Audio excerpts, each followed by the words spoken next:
સતગુરુ મહારાજની જય. આજની સત્સંગ સભામાં પધારેલ સર્વે મહાનુભાવો, ભક્તો અને સોસાયટીના સર્વે ભાઈ બહેનોના હૃદયમાં વસેલ પરમ ચૈતન્યરૂપ પરમાત્માને વંદન. આજનો પ્રસંગ મફતરામ મહારાજની પ્રથમ પુણ્યતિથિનો છે. મહારાજશ્રીને શ્રદ્ધાસુમન ઘણા અર્પણ કર્યા, એટલે એ વિષય ઉપર તો હું નહીં જાઉં. પણ મફતરામ મહારાજ એમ કહે છે કે જતા રહ્યા એવું લોક બોલીમાં કહેવાય છે. પણ શું મફતરામ મહારાજ ગયા છે? કોઈ કાળે જઈ ન શકે. ભગવાન કૃષ્ણએ આ બાબતે પ્રમાણ આપ્યું છે. ભગવદ્ ગીતાના બીજા અધ્યાયમાં ન જાયતે મ્રિયતે વા કદાચિત નાયમ ભૂત્વા ભવાત ન જાયતે મ્રિયતે વા કદાચિત ન ભૂત્વા ન ભવાતિ અજો નિત્યઃ શાશ્વતોયમ પુરાણો ન હન્યતે હન્યમાને શરીરે.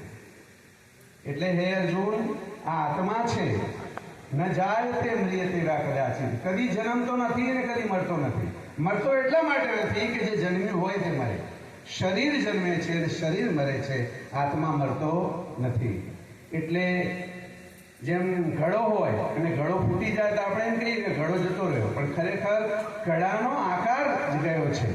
ઘડા જે માટી તત્વ છે, જે બ્રહ્મ તત્વ છે, એ જતું નથી. હવે આજનો પ્રસંગ છે તો નરસિંહ મહેતાનું એક પદ ભોળીને ભરવાડણ, એના ઉપર આપણે વાત કરીએ. કોઈએ ગાવાનું નથી, કારણ કે ગાવાનું શું થાય, સમય ઓછો છે અને ડબલ સમય જશે. હું એકલો જ કહીશ અને એના ઉપર મને જે સમજાવ્યું છે એની વેખરી કરીશ.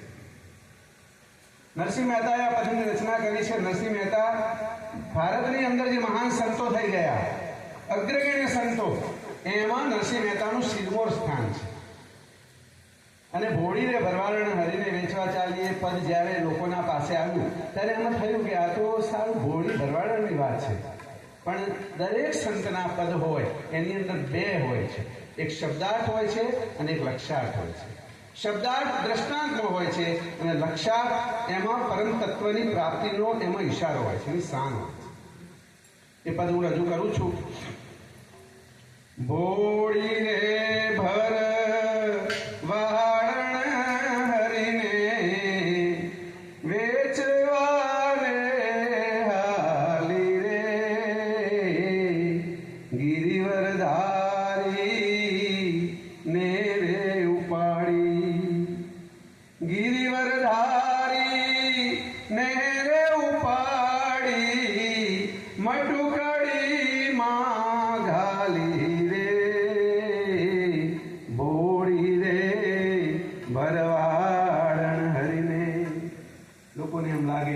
કે આ તો કોઈ વ્રજની કોઈ ભોળી ભરવાડ હશે એની વાત હશે. એ વાત નથી. નરસિંહ મહેતાએ ભોળી ભરવાડ સંતોને કહ્યું છે અને એને ભોળી કહી છે. શા માટે? આપણે કોઈને માટી આપીએ છીએ ને, માટી, તો એનું મૂલ્ય વસૂલ કરીએ છીએ. પણ આ સંતો તો આ સૃષ્ટિનું પરમ ધન, સૃષ્ટિ આખું બ્રહ્માંડ જેના થકી છે એ તમને મફતમાં આપે છે. તમે ગુરુ મહારાજના ચરણે ગયા અને તમે ગુરુ મહારાજ પાસેથી તમારું જે આત્મધન જાણ્યું, તમે કંઈ આપ્યું છે? લોકો એમ કહે છે કે નહીં, અમે તો તન મનને ધન આપ્યું છે. પણ વિચાર કરીને જુઓ કે તન મનને ધન તમારું હતું, એમનું હતું અને એમને આપ્યું છે, મફત આપ્યું છે તમને. અને કેવી અમૂલ્ય વસ્તુ આપી છે અને મફતમાં આપી છે. એટલા માટે નરસિંહ મહેતાએ કહ્યું છે ભોળી ભરવાડ હરીને વેચવાને હાલી. અહીંયા શબ્દની અંદર દોષ છે. ઘણા સમયથી બોલાતો આવે એટલે હરિ ભગવાન કે વેચવા જેવા નથી, સેલેબલ નથી. અહીંયા શબ્દ સાચો છે વહેંચવાને હાલી. સંતો છે, પરમાત્માનો રસ છે, એ વહેંચે છે. સંતોના પાસે જાઓ અને તમે કહો કે હે પ્રભુ, મને આ દુઃખના ડુંગરથી હું છલકાઈ ગયો છું, મને હેરાન થઈ ગયો છું, તો મને આમાંથી છોડાવો. તો પરમાત્માનું જે સ્વરૂપ છે એ તમને વહેંચે છે, તમને વહેંચે, બીજાને વહેંચે, વેચતા નથી. આ ભોળી રે ભરવાડણ હરીને વેચવાને હાલી રે. શેરીએ શેરીએ સાદ પડે છે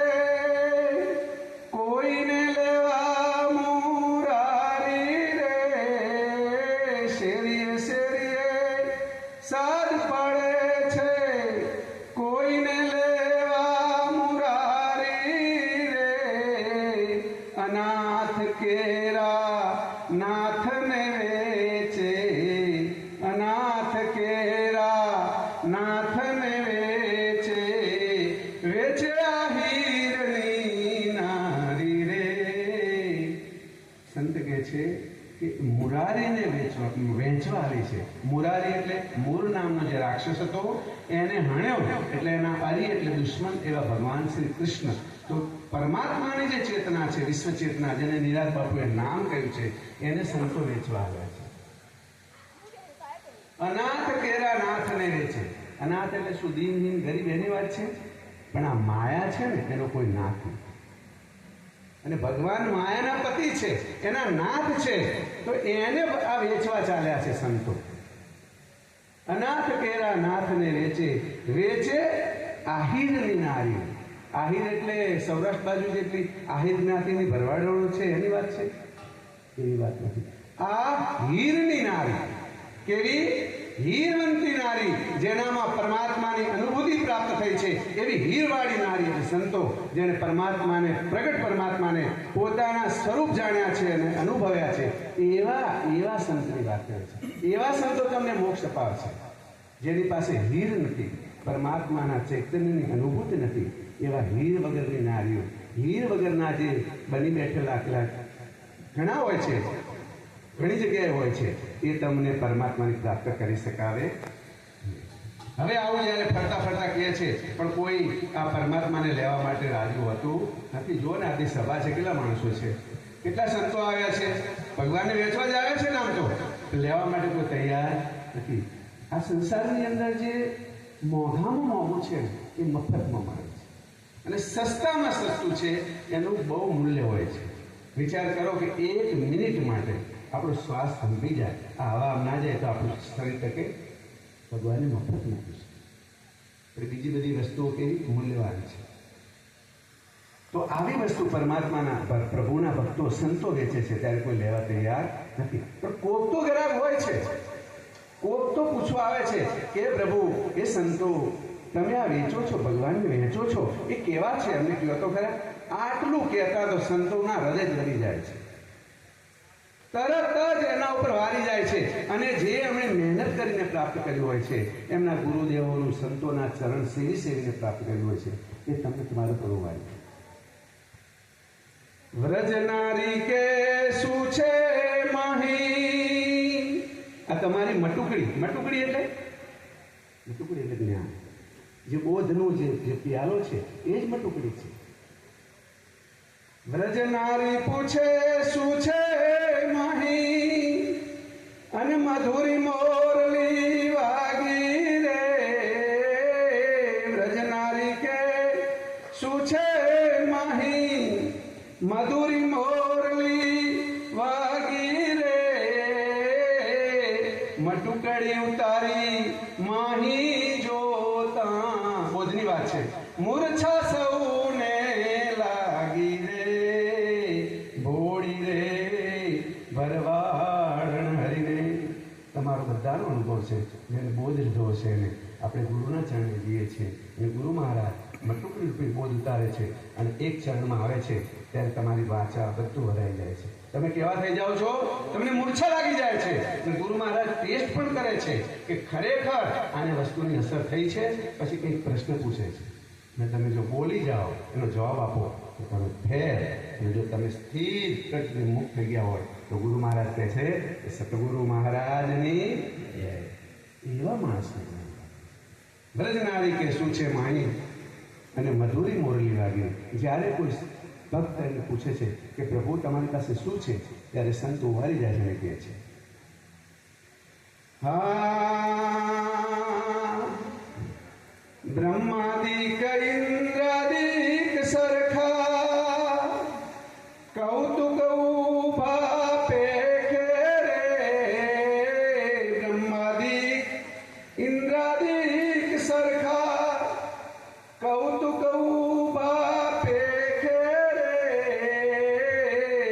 14 લોકના નાથને એ તો મટુકડીમાં નિરખે રે.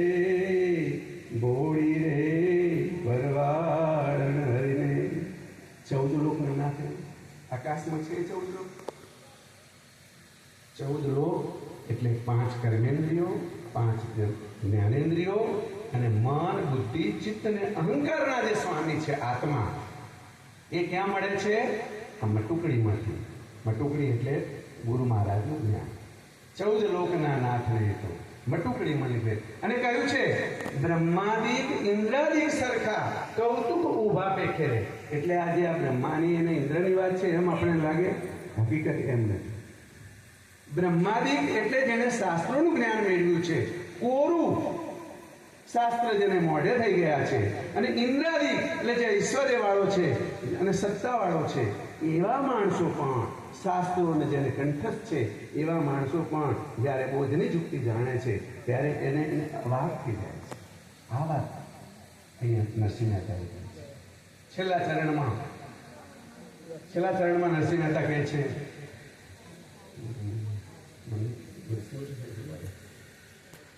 આગે વ્રજમાં પ્રગટ્ય અંતર્યામી રે ભક્તજનોના ભાગે વ્રજમાં પ્રગટ્ય અંતર્યામી રે દાસ લડાને લાડ લડાવે, દાસ લડાને લાડ લડાવે, મહેતા નરસિંહનો સ્વામી રે બોડી રે ભરવાડ હરિને. ભક્તજનોના ભાગ્યે વ્રજમાં, વ્રજ એટલે આપણું જે અંતર છે, આપણું ભીતર જે સમજણ છે, પરમાત્મા કોઈ દિવસ ક્યાંય પ્રગટ ન થાય. પ્રગટ થાય તો સમજણ મસ્ત થાય, સમજણ સિવાય બીજે ક્યાંય થાય નહીં. અને દાસ લડાવે. દાસ એટલે જેણે હું આ છું, હું તે છું એવો અહંકાર મૂકી દીધો છે, એટલે જેણે આ તન મન ધન પ્રભુના ચરણોમાં વાળી દીધું છે અને જે ભજ્યો છે એ પ્રાપ્ત કરે છે. દાસ લડાવે લાડ લડાવે, નરસૈયાનો સ્વામી રે સદગુરુ મહારાજ.